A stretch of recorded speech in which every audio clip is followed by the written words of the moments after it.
In 1891, the city of Chicago was selected to host the World's Fair, aka the Columbian Exposition. In 1893, this became a reality on May 1st, when the doors opened to 50,000 exhibitors. More than 27 million people attended until the end of October of that year. More than 200 new buildings, canals, and lagoons within 600 acres were constructed for this project.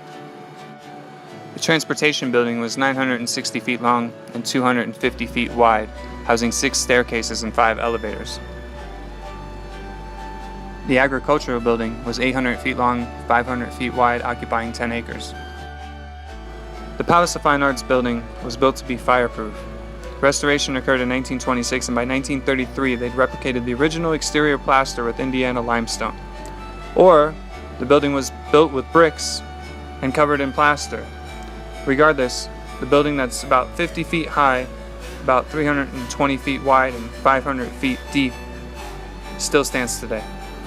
The horticulture building is 998 feet long, 250 feet wide.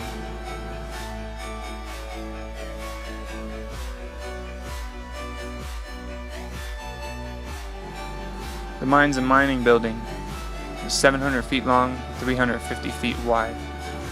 Machinery Hall is 846 feet long, 492 feet wide, floor space exceeded 23 acres.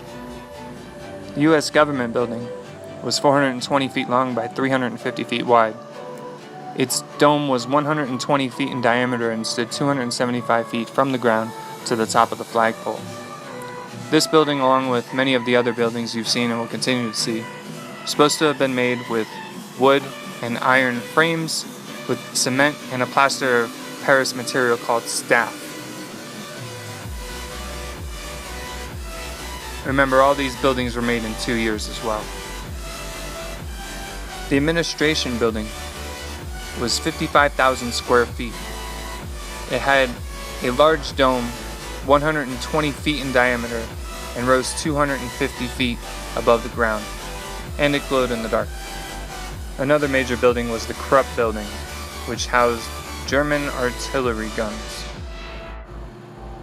The next building you're about to see is the largest building in the world at the time, the Manufacturers and Liberal Arts building. It was 1,687 feet long, 787 feet wide, and contained 44 acres of exhibits.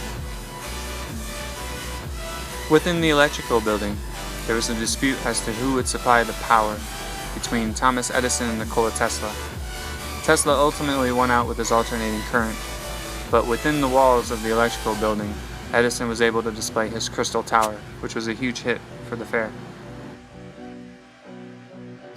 The women's building was designed by Sophia Hayden, who had recently graduated from MIT with a degree in architecture but had not yet begun to practice. Another main building was the anthropological building. Here, seen after it's been painted white, was home to scale models of creatures, including a giant octopus and this woolly mammoth. Supporting the roof of the forestry building was a colonnade consisting of a series of columns composed of 3 tree trunks, each 25 feet in length, with one of them from 16 to 20 inches in diameter. The Fish and Fisheries building was 1,100 feet in length and 200 feet wide.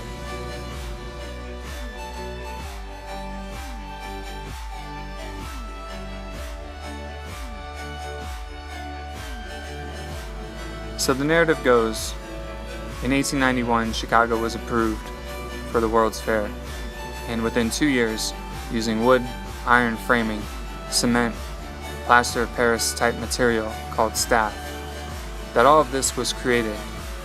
Within a 2-year period, all of this was created.